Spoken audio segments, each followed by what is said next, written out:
welcome to my channel, or welcome back if you've been here before. My name's Momo, and today I'm going to be showing you a couple of nail things that I picked up not that recently. This was a couple months ago. I'm a little bit behind, but these are a couple of things from Zillabeau, the Riposo Pulling Collection, which is a really beautiful satin magnetic gel polish set, and then also this clear resin gel for my Zemi. Not much to talk about there, so I just went ahead and showed you on a little palette what it looks like, but it's a really nice gel for mixing glitters and adding a little bit of strength. And for the Riposo collection, I'm going to skip swatching them today because you'll be seeing me apply them to my nails, a few of them, but I will show you how they look applied to the little card in just a second here. You know, these are really nice. I do think that they're a little bit more difficult to work with than some other magnetic gel polishes I've worked with, and you'll see also that because I'm just some sort of a glitter magpie type of human being, I did add another layer of an even brighter, sparklier, reflective magnetic gel polish to my nails. So this is just apparently who I am. I'm someone who likes a very bright, in-your-face type of magnetic gel. I would say the Riposo collection is more of a subtle, refined glitter. So do with that information what you will. So I'm going ahead and taking off all the little plastic bits from the double-sided tape that I use, which I always find very satisfying. In general, I really enjoy making these little displays, even though, of course, I don't really take many clients really at all. I have friends whose nails I occasionally do, but that's about it. But I'm going ahead and using all of the kind of green and blue shades, well, the 3 green and blue shades from this collection on my nails, and starting with kind of the pea green, which is really not a very nice description unless you, like me, like those sort of like muted tones and kind of desaturated tones. I personally do. I like them in nails. I like them in, you know, my wardrobe and in makeup, all of those things. And I'm using this magnet again that was sent over with the kit to create the same type of magnetic effect that I would call the standard one. So just using the magnet on each side to sort of pull the magnetic particles up and toward the center. It did take a lot of fiddling, so I've mentioned this in past videos, but with these type of gels, they do require faster curing because from what I understand, the magnetic bits are smaller, so it's harder to get them to stay where you want them without curing them fairly quickly. The cool thing about that is that they move really quickly, so you can start to see their shift easily, but also they can move really quickly out of the place you want them, both when you're using the magnet and then also if you were to just let your hand sit without curing quickly. So definitely make sure you're working fast with these. And I'm just going to show you these first two. You'll see that it takes a lot of fiddling to get the look that I'm going for, which is, again, just the sort of standard cat eye polish effect where all of the cat eye is standing up in the center of the nail, more or less. But you will see in a second that I end up adding actually a second cat eye gel, one that is even sparklier. I was noticing that I wanted just a little more glitz and glam. I didn't have a super strong sense of what I wanted to do, but I had this image in my mind. I've had it saved for a really long time. And I just kind of wanted this sort of look of some 3D elements with a cat eye beneath it. And the cat eye I was hoping for was a little bit more vibrant.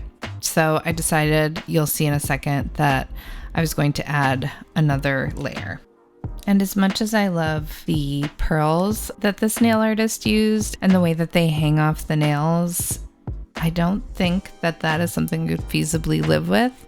And it's funny, I think a lot of people have this idea of like any type of charm or 3D element on a nail being so difficult to live with, and They aren't. A lot of them aren't if you properly secure them. But that one, kudos to her, because that does look like it would be difficult to live day to day with. I do have a lot of hair, and that is like the number one nemesis for me of nail charms and that sort of thing. So I feel like that would get a little bit stuck for me.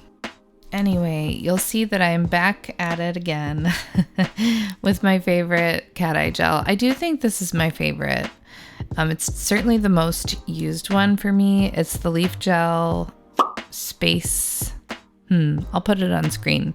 But it's a leaf gel cat eye, and it's reflective and it's magnetic, of course. And it's such a good universal cat eye for me, at least for my purposes. I actually repurchased it. I don't know that I've done that with anything other than like base and top gels. But anyway, you'll see here that I'm just applying a coat of it over the gentler, more satin-like cat eye polishes that I have underneath. And then I'm going around and using the magnet on each side. Again, very standard practice for me, just to pull the magnetic bits up toward the center. And then I'm actually playing around on this nail with using a different magnet, a small cylinder one, just to create what I've called before the spotlight effect. And it kind of pulls the magnet into this cool little spotlight moving around sort of situation. So I went ahead and did that on all the nails, but you've seen me do that before, so I'm skipping ahead to the last little part, and this is what really makes these nails fun for me. These are just little silver balls. They're actually made of resin, I think, some sort of acrylic or resin, and then coated in silver coating. They're not metal, so you'll see that I'm gonna have to go in and make sure to really coat them so that the silver coating doesn't rub off. But you'll see that I'm just picking them up with a little picker tool, and then I don't think I showed it because it was hard to get it in frame, but I'm using the Macart rhinestone glue and just kind of putting a thin layer all over the nail. Or you can also concentrate it if you already know where you want to place the balls, but I wasn't quite sure yet, so I kind of just put a thin layer all over, which I think is fine because it can be a little bit bumpy, but I'm going to go over with a nice thick top coat as well. So I'm just I've said this before, but playing around with the composition, switching it up from nail to nail, making sure that it's not too repetitive. This set comes with different sizes, so I'm playing around with different sizes and picking those out, especially depending on which nail I'm working on. So the thumb had one of the bigger ones, but the pinky ended up having some smaller ones. You get the gist. But I just really like the way this looks, and it's really simple. It gives that sort of spacey vibe or something, a little something, some sort of interest to the nail. And I really enjoyed it. I'm curious what you've been seeing recently in terms of nail art, and if you are someone who does your own nails. I know that not everyone who watches my videos does do their own nails, but I know some people do. What have you been liking on your nails recently? I realize that this isn't like super summery, but this was just what I was wanting. I don't know. It's got the cool, sort of spacey vibes, and I love how bright and shiny the leaf gel magnetic gel is. It's just, I just love it. And I like the riposo as well. I think I need to work on figuring out how to make it shift just right. I think I need to spend a good hour playing around with practice tips to perfectly understand exactly the most efficient way to use these kind of finer satin gels. If you have any tips, let me know, if you're also someone who does their nails. But yes, you'll see I left the first nail in real time to show you how thorough I'm being, making sure to coat everything in this top coat, because I will tell you, if you don't, the silver coating on these types of balls will absolutely rub off, and even if you use a more porous top coat, that can lead to issues as well. So I'm using the Izemi resin top coat, which dries to be really hard and very shiny. It's not very porous at all in my experience, but I would even say it would be ideal to just top these with some hard gel actually before top coating them, and that could be a really nice insurance for them. So here we are at the end of the video. Here are the nails. I really enjoyed how these turned out. They were fun.